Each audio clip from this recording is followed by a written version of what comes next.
long time ago, when I was scheduled to speak to a group of a couple hundred people, I was very nervous, and I told a friend about that. And he said, John, when you turn, I said, it's okay walking up there, but when I turn around and I see everybody, he says, John, it's not the 200 faces, it's the 400 eyeballs. And that comforted me a lot. I'm here to tell you. I want to go to Luke, chapter 23.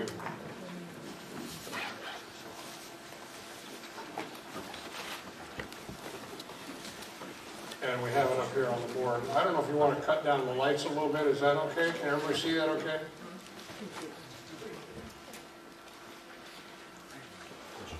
Verse 39.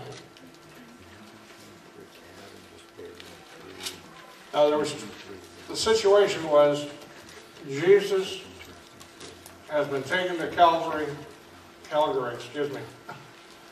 And, no, Calgary, that's right, Calgary is in Edmonton, isn't it? If you've ever been there, well, never mind.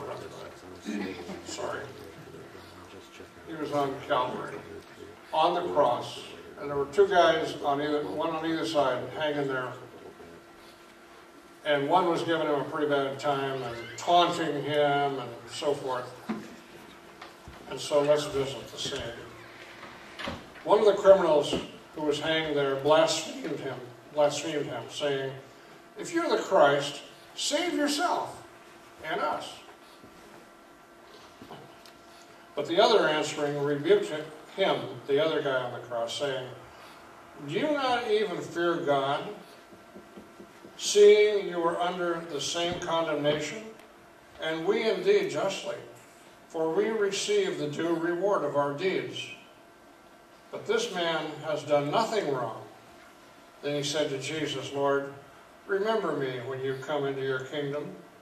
And Jesus said, assuredly I say to you, today you will be with me in paradise.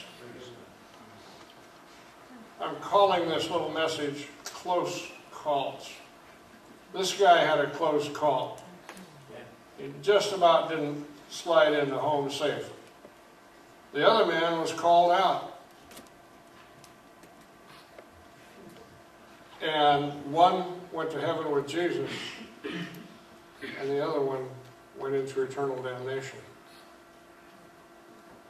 Now, I want to assure you that I didn't mess up with my socks this morning.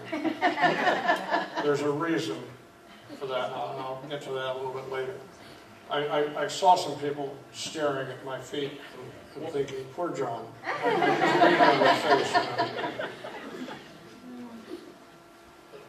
Well, I've had some close calls too. And a lot of them, but I just want to talk about three. I was in Vietnam, and I was visiting one of my radio teams. I had three of them spread around up and down the highway there, and they had certain jobs to do. And they were housed in underground bunkers. They had cots there where they could sleep and eat and so forth, and the local district chief was their host, and he'd take care of them and so forth, their meals. And I would go around and see these guys about once a month and see how they're doing and give them encouragement, because they're just two men out there, way out there in the middle of the fight. Well, also in this bunker, which was a fairly large structure, was a team of Marines. And they had bunks in there also. And I was sitting at the radio desk. I was kind of leaning forward, twiddling the dials and looking at things, and as I leaned back, pow! A rifle shot came through the wall right where my head had been. And this young man came around the corner just ashen. Did I hit anybody? And I said, you almost did. He was cleaning his rifle. And there was a round in the chamber. Duh! Have we ever heard of that one before? Well, it happens, even to people who are trained.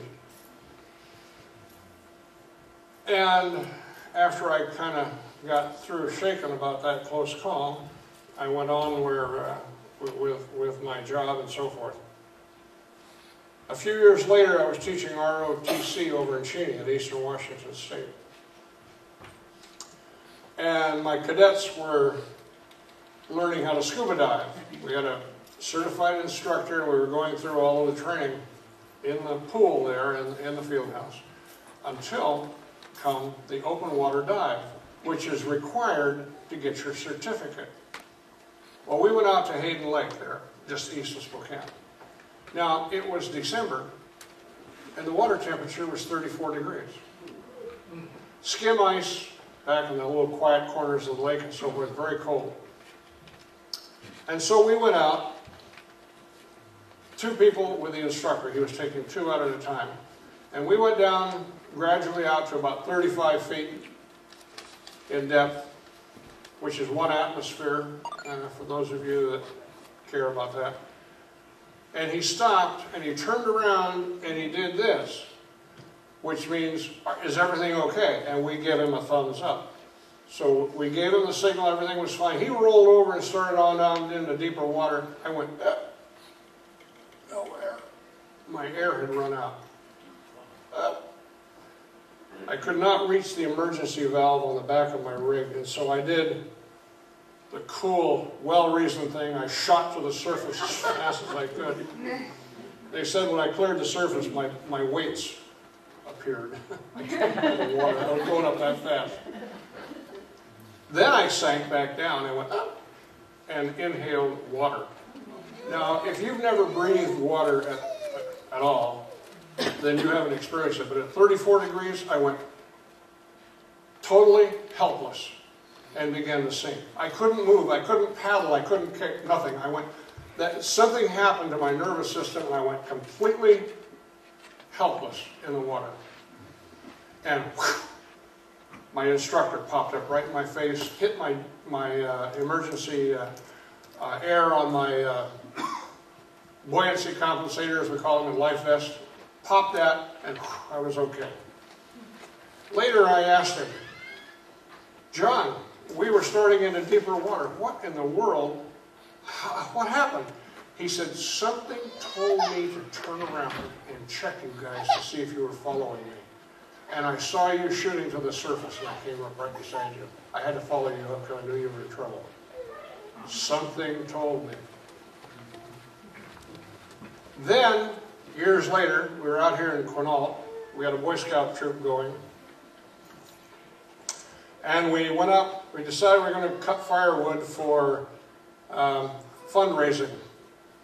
Summer camp was very expensive, and we needed to find a way to help the boys pay for camp. The Forest Service gave us a deck of logs up on Lathenia Ridge. It was way back near the other end, probably about the last landing on the ridge up there, away from the highway. And there was a deck of logs there that had been forfeited somehow and had been there for a couple of years and wasn't merchantable, wasn't able to go to the mill and make any money anymore. And so the forest ranger opened the gate and let us have that deck of logs. And as I had 13 boys up there, I'll never forget, 2 other men. As we began to cut rounds off the end of this one log, it was about we know it was at least 5 feet because we had a 2-foot bar on our saw and we could not double cut it. There was still an area about like this in the middle of the log that we had to use wedges on. And so that's how I knew it was 5 feet in diameter. And it was about as long as from me to Tony over here. It was a big one. All of a sudden we heard a groan in the pile and someone says, look out! And Tom and I were standing there about from here to those flowers away from the deck, which wasn't really that smart.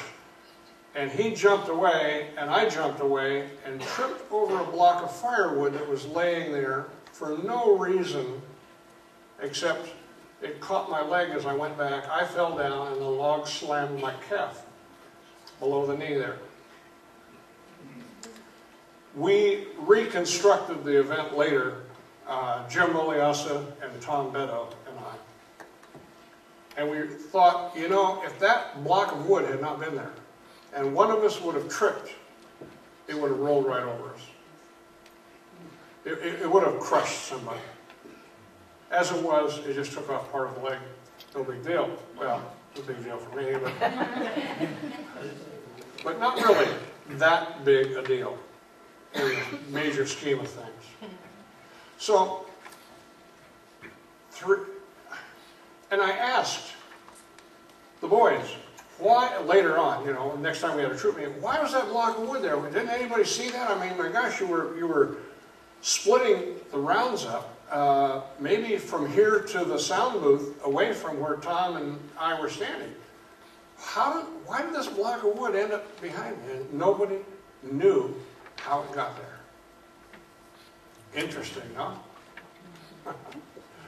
So, those are just three of many. And why would I even make this relevant? Well, any one of those could have killed me.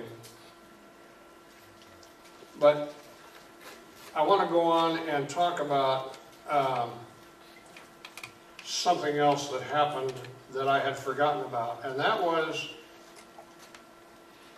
I was saved in Oregon City when I was in the 5th grade at a tent meeting. I went home, told my mother, and she didn't. I told her I'd been saved because I'd gone down forward and been prayed over and accepted the Lord. She said, no, you didn't. No, no, no. Denied my salvation.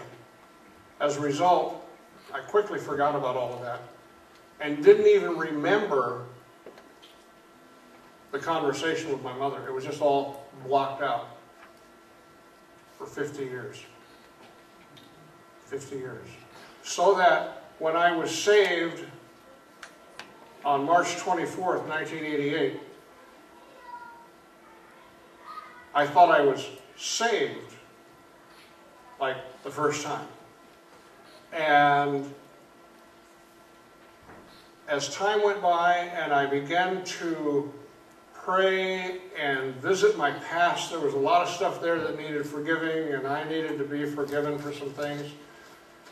And as all of that was going on, Jesus began to show me what had happened between me and my mother. And I was able, because of Jesus, to forgive her.